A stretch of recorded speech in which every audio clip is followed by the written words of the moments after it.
Selamat malam semuanya. Di sini saya akan mempresentasikan analisis stilistika dalam cerpen Oji Sangnok Rampu karya Niimi dan Kici. Untuk pendahuluan, karya sastra adalah ciptaan yang disampaikan dengan komunikatif tentang maksud penulis untuk tujuan estetika. Karya-karya ini sering menceritakan sebuah kisah dalam sudut pandang orang ketiga maupun orang pertama dengan plot dan melalui penggunaan berbagai perangkat sastra yang terkait dengan waktu mereka. Karya sastra menggunakan pemilihan kata yang tepat dan terkesan menyentuh hati pembaca. Pemilihan kata atau diksi dan bahasa figuratif dalam sebuah karya sastra tergantung pada gaya bahasa masing-masing pengarang karya sastra tersebut, sehingga menarik minat pencinta sastra itu sendiri. Menurut Krida Laksana, gaya bahasa adalah pemanfaatan atas kekayaan bahasa oleh seseorang dalam berturut atau penulis untuk memperoleh efek-efek tertentu. Salah satu genre karya sastra yang diteliti dalam cerpen yang merupakan singkatan dari cerita pendek. Maksud dari cerita pendek di sini adalah ceritanya kurang dari 1000 kata.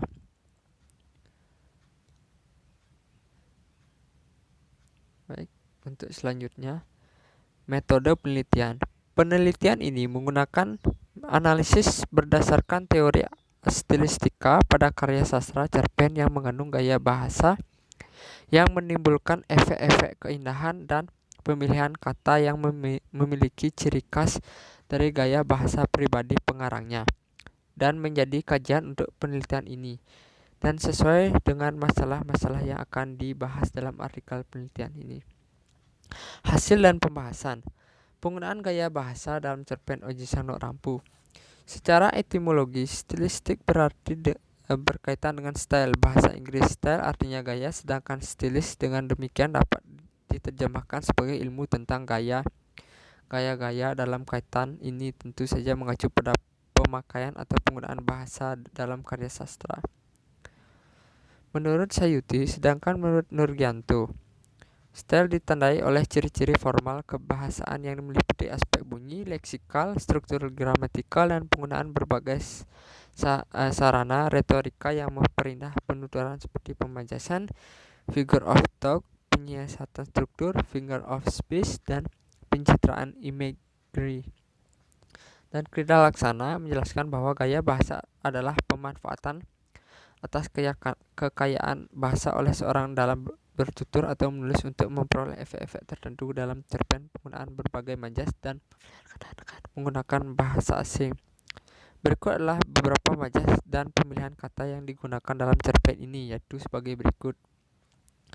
A. Majas personifikasi. Majas yang meletakkan sifat-sifat manusia pada suatu benda mati sehingga seolah-olah memiliki sifat seperti benda hidup. Contoh dalam cerpen Oji Sangnok Rampu ini yaitu bulan mengintip di balik awan dan ranting-ranting ikut menari mengikuti alun gendang. Itulah majas personifikasi yang terdapat dalam cerpen Oji Sangnok Rampu. Dan berikutnya majas hiperbola, majas yang melebih-lebihkan apa yang sebenarnya dengan maksud untuk memperhebat, meningkatkan kesan dan daya pengaruh baik jumlah, ukuran maupun sifat-sifatnya. Contoh majas hiperbola dalam cerpen ini yaitu suaramu memecahkan gendang telingaku. Terdapat kata memecahkan gendang telinga. Kata ini terkesan sangat berlebihan, meskipun keras dan mungkin suara terikan teman sampai memecahkan gendang telinga. Untuk yang ketiga, pemilihan kata atau diksi. Menurut KBBI Daring, diksi adalah pemilihan kata yang tepat dalam selaras dalam penggunaan untuk mengungkapkan gagasan sehingga diperoleh efek tertentu seperti yang diharapkan. Diksi dalam pembuatan karya sastra memiliki beberapa fungsi sebagai berikut. Pertama, membuat orang yang membaca ataupun mendengar karya sastra menjadi lebih paham mengenai apa yang ingin disampaikan pengarang. Dua, membuat komunikasi menjadi lebih efektif. Tiga, melambangkan ekspresi yang ada dalam gagasan secara verbal. 4. Membentuk ekspresi ataupun gagasan yang tepat sehingga dapat menyenangkan pendengar ataupun pembacanya. Diksi atau pemilihan kata oleh pengarang bertujuan untuk memudahkan pembaca mengerti jalan cerita cerpen tersebut. Adapun diksi yang menggunakan bahasa asing yang lebih mudah dimengerti oleh pembaca. Bahasa asing tersebut bisa berupa bahasa Inggris yang dicantumkan dalam cerpen dengan tujuan sebagai lambang atau simbol untuk mengekspresikan gagasan pengarang. Onomatope. Onomatope adalah kata tiruan bunyi. Misalnya kokok merupakan tiruan bunyi ayam, cicit merupakan tiruan bunyi tikus dalam bahasa Jepang. Secara umum ada dua jenis onomatope, itu gengo dan geatigo. Geatigo bisa menggambarkan bunyi yang keluar dari makhluk hidup seperti binatang atau bunyi yang keluar dari benda mati serta berasal dari alam. Berikut beberapa contoh onomatope dalam cerpen ini. Kazede, doaga, gataga, tashi hajimeta. Pintu mulai bergerak karena angin. Gera-gera.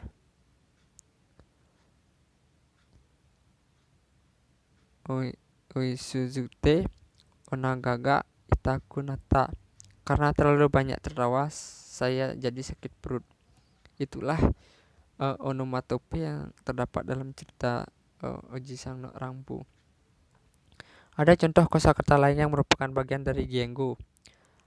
Paku, paku, siku, siku mendeskripsikan bunyi yang keluar sangat mengunyah makanan, mendeskripsikan suara yang keluar saat seorang sedang menangis. Makna gaya bahasa yang terkandung dalam cerpen Oji-san no Rampu. Dalam cerpen ini terdapat beberapa kutipan cerpen yang mengandung majas perbandingan, yaitu sebagai berikut. Majas personifikasi yang dapat kita lihat ini adalah yang terdapat pada cerpen Oji-san no Rampu, yang artinya di luar angin musim semi, di musim semi menendang, debu dari jalan, kupu-kupu putih menari di belakang gerobak sapi yang lamban. Baik, untuk yang kedua itu adalah majas hiperbola. Dalam cerpen ini juga bisa kita artikan. Lalu Toichi yang membawa keluar lampu itu dan tetangga yang tidak membawa apapun dengan wajah yang berbuat salah menyeret diri sendiri keluar ke jalan. Pada kutipan cerpen ini terdapat kata menyeret diri sendiri, memberikan efek yang seolah-olah menarik badan menuju jalan raya, yang diartikan mereka berjalan menuju jalan. Yang ketiga, penggunaan onomatope. Gara-gara to naru omoi kana wadatano de aru, yang artinya terdengar gemerincing cincin logam. Pada kutipan cerpen ini kata gara-gara mempertegas bunyi benda mati secara tidak langsung. Dan yang keempat adalah pemilihan kata atau diksi. Dalam cerpen ini memiliki ciri khas, yaitu penggunaan bahasa Inggris pada judul cerpen ini, yaitu Rampu, yang menunjukkan sebuah lampu peninggalan zaman dahulu dan hidupkan dengan korek dengan menggunakan minyak tanah.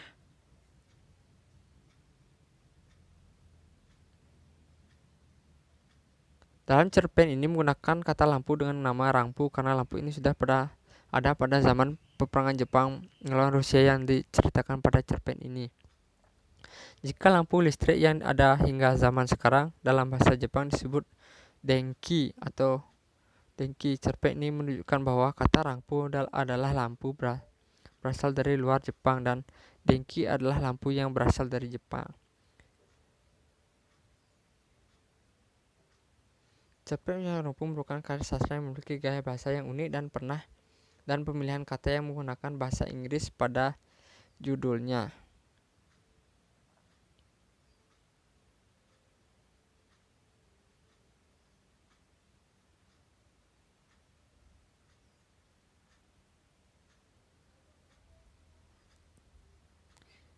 Kesimpulan, cerpen Oji-san no Rampu merupakan karya sastra yang memiliki gaya bahasa yang unik dan pemilihan kata yang menggunakan bahasa Inggris pada judulnya.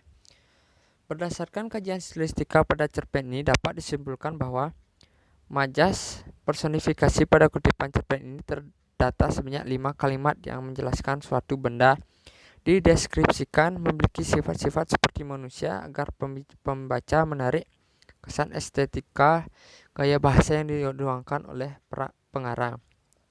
Selain itu, majas hiperbola pada cerpen ini sebanyak 4 kalimat yang menunjukkan kesan melebih-lebihkan sesuatu yang sebenarnya tidak seperti kenyataan. Majas berikutnya adalah majas metafora. Pada kehidupan cerpen ini terdapat 2 kalimat yang menunjukkan kesan bahwa seolah-olah menjadi simbol atau diibaratkan seperti hal yang jauh dari kenyataan.